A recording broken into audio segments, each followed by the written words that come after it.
There is a very specific kind of Scorpio. They are not loud. They do not announce their depth. They do not try to prove how intense or perceptive they are. And yet, the moment they enter a room, something inside them turns on. They sense tension before voices rise. They feel dishonesty before words betray it. They anticipate shifts before anything visibly changes. What is strange is not the accuracy of this knowing, but the fact that they cannot trace its origin. It did not come from books, from therapy language, or from astrology charts. It lives deeper than that, closer to the nervous system than to conscious thought. It feels less like a skill and more like a reflex, a quiet vigilance that has always been there, watching from the edges. If you are a Scorpio who grew up in the 1970s, this is not simply a personality trait. It is the residue of a particular kind of childhood, one that offered freedom without emotional buffering, space without much explanation, and independence without the promise that someone would step in if things became too heavy. Part 1. The Scorpio who grew up free. But emotionally unsheltered childhood in the 1970s did not come with constant emotional narration. No one stood beside you asking what you were feeling or translating your inner world into words you could understand. There were no regular check-ins, no safety language, no one rushing in to soften the edges of disappointment, fear, or confusion. You went outside, you figured things out, you handled conflict as it came. And when something hurt, you learned very quickly that silence was often the first response, not comfort. For a Scorpio child, this environment did not pass through gently. Scorpio is already sensitive to atmosphere, to unspoken tension, to the subtle shifts in people's energy that others overlook. When that sensitivity is not guided, it does not disappear. It sharpens inward. It becomes observation instead of expression, control instead of sharing, distance instead of dependence. The Scorpio of this generation learned early that safety did not come from being understood, but from understanding first. If you could read people, you could stay ahead of them. If you could anticipate danger, you could avoid pain. If you could remain emotionally contained, you could not be caught off guard. No one explicitly taught this lesson. Life did. The freedom of that era allowed movement, exploration, and independence. But it also required the child to build an internal structure long before they had the language for it. Not a physical barrier, but an emotional one. A private inner perimeter where feelings were processed alone and vulnerability was postponed indefinitely. This is where the Scorpio intuition of the 1970s truly began. Not as a mystical gift, but as a survival adaptation. When a child is left to regulate themselves too early, the brain learns to stay alert. It scans tone, posture, silence, and contradiction. It stores patterns. It remembers discomfort. It builds a map of human behavior without instruction or reassurance. Scorpio children of this era did not trust quickly. They watched. They waited. They allowed others to reveal themselves first.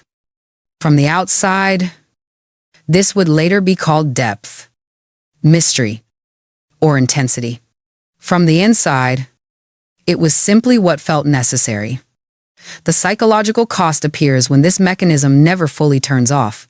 The adult Scorpio carries the same alertness into rooms that are no longer dangerous, relationships that are no longer threatening, and moments that could have been safe. People admire their composure and perceptiveness, but rarely see the origin of it. A child who learned very early that no one was reliably standing behind them.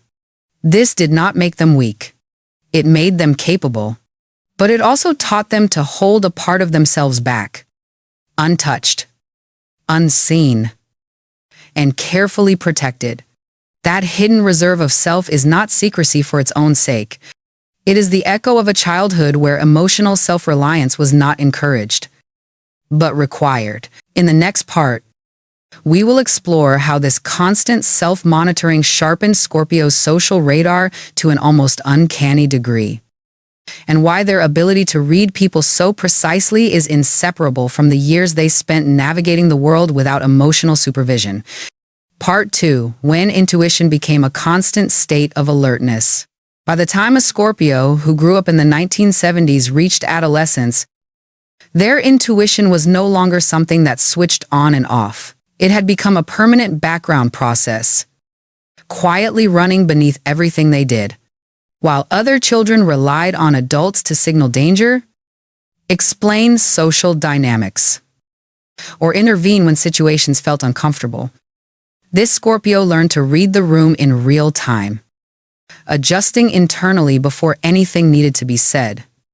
Their nervous system adapted to an environment where emotional guidance was sparse, and as a result, awareness became their primary form of protection. They noticed pauses in conversation, shifts in tone, the way a smile arrived a second too late or disappeared too quickly. These were not conscious analyses. They were impressions absorbed directly into the body, forming a kind of silent intelligence that operated faster than thought. This is why the Scorpio of this generation often struggles to explain how they know what they know. Their intuition did not develop through reflection or philosophy. It was trained through repetition. Each unsupervised interaction, each moment of uncertainty without adult mediation, reinforced the same lesson: pay attention, because no one else is managing this for you. Over time, the brain learned to prioritize pattern recognition over emotional expression. Feelings were experienced internally, but decisions were made strategically. The Scorpio child became skilled at staying one step ahead, not by dominating situations, but by sensing their trajectory before others noticed they were moving at all. Psychologically, this kind of intuition is not mystical, even though it often appears that way to outsiders. It is the result of sustained self-regulation under conditions of mild but constant uncertainty. Neuroscience now understands that children who must monitor their environment closely tend to develop heightened sensitivity to micro-cues, especially social ones. For Scorpio, a sign already attuned to depth and hidden motives, this sensitivity intensified into a near-automatic scanning process. The mind learned to ask, without words, who holds power here? Who is safe? Who is unpredictable? And what is not being said? These questions were not anxious at first. They were practical. They helped the child move through the world without drawing unnecessary attention or relying on unavailable support. The difficulty arises later, when the environment changes, but the internal system does not. As adults, these Scorpios often remain hyper-aware, even in calm settings. They feel shifts in energy that others dismiss. They detect undercurrents long before conflict becomes visible. While this makes them perceptive and often accurate, it also means their body rarely experiences true rest in social spaces. Trust does not come easily, not because they assume the worst, but because they have learned that understanding must precede safety. Letting go without first mapping the terrain feels reckless, even when no real danger exists. Emotionally, this creates a paradox. Scorpio adults from this era are often deeply empathetic, yet selectively vulnerable. They can hold space for others, sense their pain, and respond with remarkable insight, but struggle to offer the same openness in return. Their intuition, once a survival tool, becomes a filter that screens people before closeness is allowed. They do not open slowly because they enjoy control. They open slowly because their system was trained to verify before trusting. What looks like guardedness is often an inherited habit of self-protection shaped long before intimacy was even a concept. There is also a quieter cost that often goes unnoticed. When intuition is forged in vigilance, it can blur the line between perception and responsibility. Many Scorpios of this generation feel unconsciously responsible for managing emotional dynamics in a room, sensing tension and adjusting themselves accordingly. Even when it is not theirs to carry, they anticipate reactions, soften their words, or withdraw entirely. Not because they are manipulative, but because they learned early that harmony depended on their awareness. This internal monitoring can be exhausting, especially when paired with a reluctance to ask for reassurance or clarity from others. Still, this intuition is not a flaw to be unlearned. It is a skill that was earned through experience, shaped by a childhood that demanded internal strength long before it offered emotional language. The work, later in life, is not to dull this sensitivity, but to teach the body that it is no longer alone, no longer required to stay alert at all times. In the next part, we will explore how this constant self-reliance, combined with Scorpio's natural depth, produced extraordinary resilience alongside a profound difficulty with dependency, and why strength learned too early often carries an unspoken loneliness beneath it. Part 3: Self-reliance that turned into identity by adulthood. The Scorpio who grew up in the 1970s no longer experienced self-reliance as a choice. It had hardened into identity.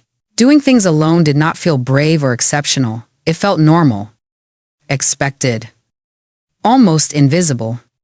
They did not wait to be rescued because rescue was never part of the original equation. When problems arose, they moved inward rather than outward. When emotions became heavy, they contained them instead of broadcasting them. This was not emotional coldness. It was efficiency. Somewhere early in life, they learned that feelings were safest when handled privately, and that depending too much on others introduced uncertainty they could not afford.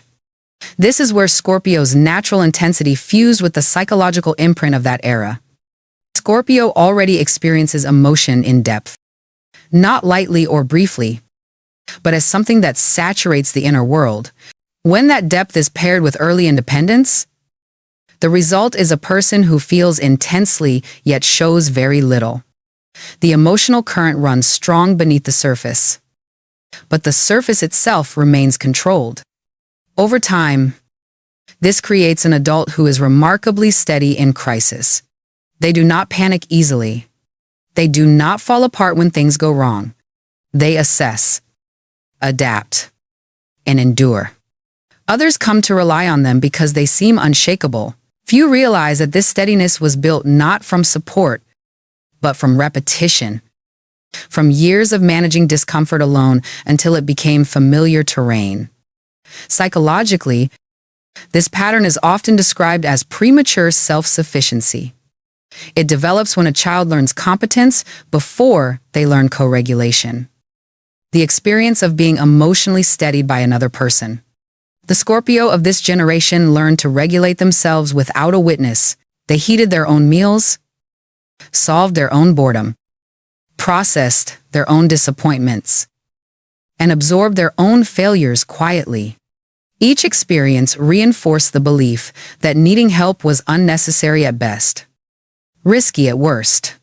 By the time they reached adulthood, asking for support felt unnatural, almost intrusive, even when it was genuinely available. This creates a subtle but powerful internal conflict. These Scorpios often crave deep connection, intimacy, and loyalty, yet feel safest when emotionally contained. They want to be understood, but hesitate to explain themselves. They desire closeness, but only after trust has been thoroughly tested. Relationships become a careful negotiation between longing and self-protection. They may give generously, offer stability, and show devotion through action, yet struggle to reveal vulnerability in real time. When they do open, it is often after long internal deliberation, once they are certain the ground will not collapse beneath them. The shadow side of this strength appears when exhaustion sets in. Because they are accustomed to carrying their own weight, and often the weight of others, They may not recognize when they are overwhelmed until they are already depleted. Burnout feels normal because effort without complaint was normalized early. Delegating feels uncomfortable because control once equaled safety. Rest can feel undeserved. Even pleasure may be approached cautiously, as if ease must be earned through endurance. None of this comes from ambition alone. It comes from a nervous system trained to function without backup. There is also a quieter loneliness that accompanies this kind of self-reliance. Not the dramatic loneliness of isolation, but the muted loneliness of being capable everywhere and fully known nowhere. People admire their strength, depend on their stability, and trust their judgment, yet rarely see how much is being held inside.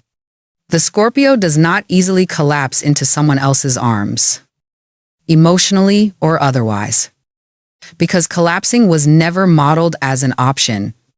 They learn to stand first and to keep standing, even when sitting down might have been safer. This does not mean they are broken or emotionally closed. It means their strength developed in a context that required endurance more than expression. The task later in life is not to dismantle this resilience, but to soften the rigidity around it, to learn that connection does not always threaten stability, and that asking for support does not erase competence.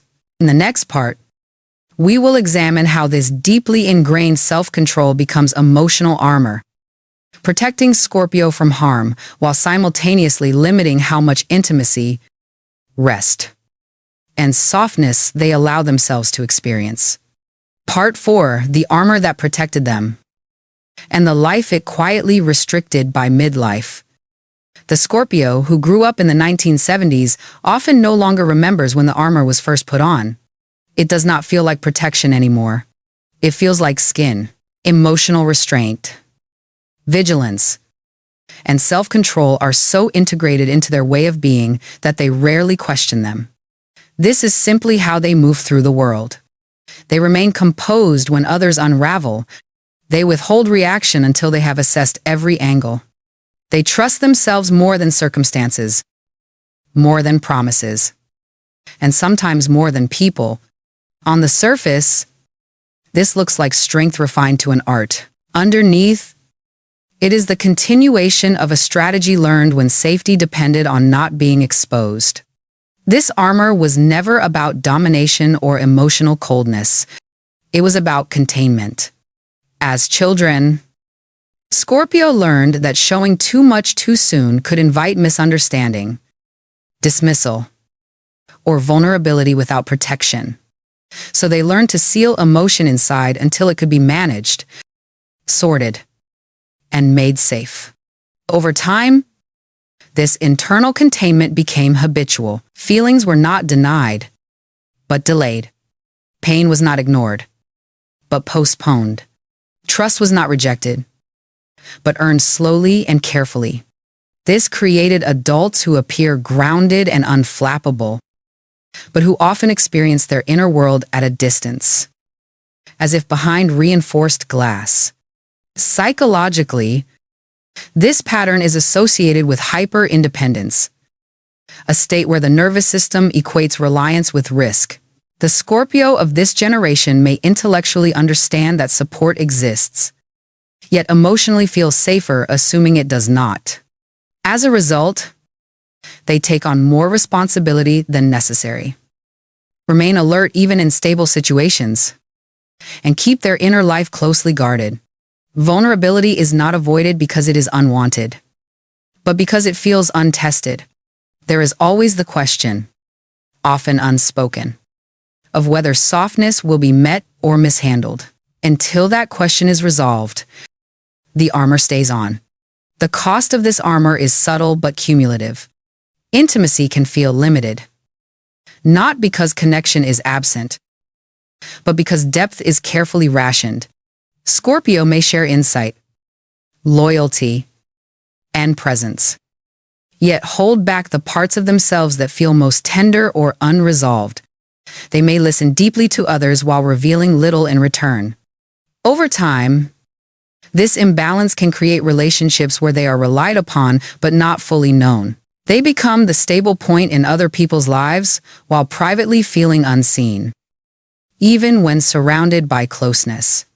The rest is another casualty. Because the armor keeps the system alert, relaxation can feel unfamiliar. Stillness may trigger unease rather than relief. When the body has spent decades monitoring for shifts and threats, even peace can feel suspicious. The Scorpio may unconsciously wait for something to go wrong, remaining braced even during moments that are meant to be restorative. This does not come from pessimism. It comes from conditioning. The body learned long ago that vigilance was useful, and it has not yet been told that it is no longer required. Yet this armor should not be treated as an enemy. It did its job. It protected a sensitive inner world during years when sensitivity had little external support. It allowed Scorpio to survive, adapt, and become exceptionally capable. The problem arises only when the armor is never removed. Even when circumstances have changed, what once ensured survival can later restrict joy, intimacy, and ease. The task is not to strip it away abruptly, but to learn when it can be loosened, when it is safe to set it down, and when strength no longer needs to be proven through endurance. In the final part, we will explore what healing looks like for this Scorpio, not as a loss of intensity or insight, but as the gradual permission to be supported, to rest without guilt, and to experience connection without first needing to stay on guard. Part 5, when the body learns it no longer has to stand guard for the Scorpio, shaped by the 1970s. Healing does not arrive as a dramatic breakthrough or an emotional release that changes everything overnight. It arrives much more quietly, often disguised as a moment of hesitation, a pause before pulling away, a split second where the body considers staying instead of retreating inward.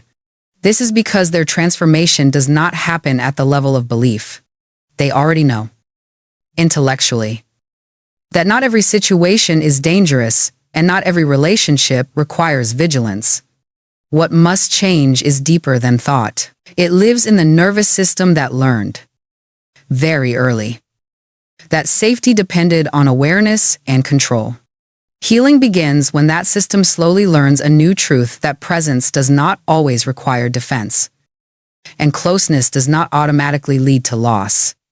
This is a delicate process for Scorpio, because intensity is not the problem, sensitivity is not the problem, depth is not the problem. The issue has never been feeling too much. It has been feeling too much alone. When support was absent in childhood, the psyche adapted by becoming its own anchor. That adaptation was intelligent and necessary, but it left little room for being held, emotionally or otherwise. As an adult, healing looks like allowing that anchor to share the load. It looks like letting someone witness confusion instead of waiting until certainty returns. It looks like expressing need before it hardens into exhaustion. These moments often feel uncomfortable, even risky. Not because they are wrong, but because they are unfamiliar. For this Scorpio, softness is not weakness. It is a skill that was never taught at the right time. Asking for help does not erase competence. Rest does not negate resilience. Being seen does not undo self-control. Yet the body may resist these truths at first, responding with tension, withdrawal, or doubt. This is not failure. It is memory. The system remembers a world where standing alone was safer than leaning.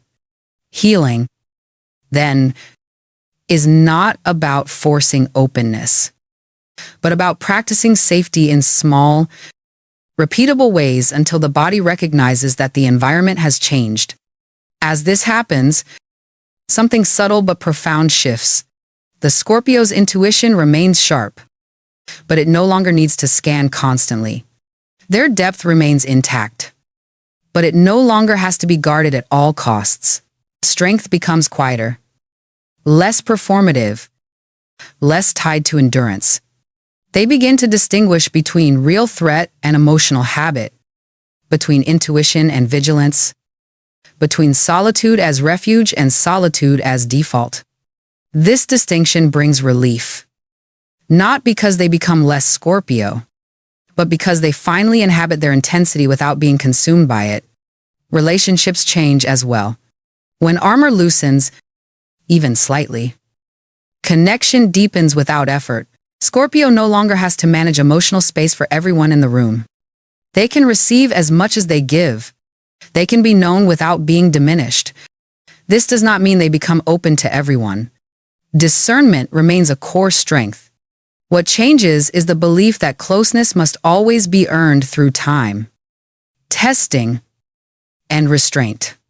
Some connections prove safe more quickly than the system expects, and learning to accept that safety becomes part of the work. If you are a Scorpio who grew up in the 1970s, your strength was never accidental. It was shaped by a childhood that demanded awareness, independence, and emotional self-sufficiency long before those qualities were praised. You became resilient because you had to. You became perceptive because no one explained the world for you. You learned to carry yourself because there was no guarantee anyone else would. None of this makes you cold, guarded, or unreachable. It makes you adaptive. But adaptation is not destiny. The armor that protected you does not have to define you forever. You are allowed to rest now. You are allowed to ask. You are allowed to soften without losing depth, to trust without surrendering discernment, to be supported without feeling diminished. Your intensity does not need to be justified through endurance anymore. It can exist alongside ease. What you carry from that era is not just vigilance, but wisdom. Not just control, but discernment. And as you give yourself permission to live without constant defense, something extraordinary happens. The strength remains, but the loneliness fades. The intuition stays, but the tension loosens. You do not become less powerful. You simply become more at home in yourself, finally living not as the child who had to stand guard, but as the adult who gets to choose when to lay the armor down.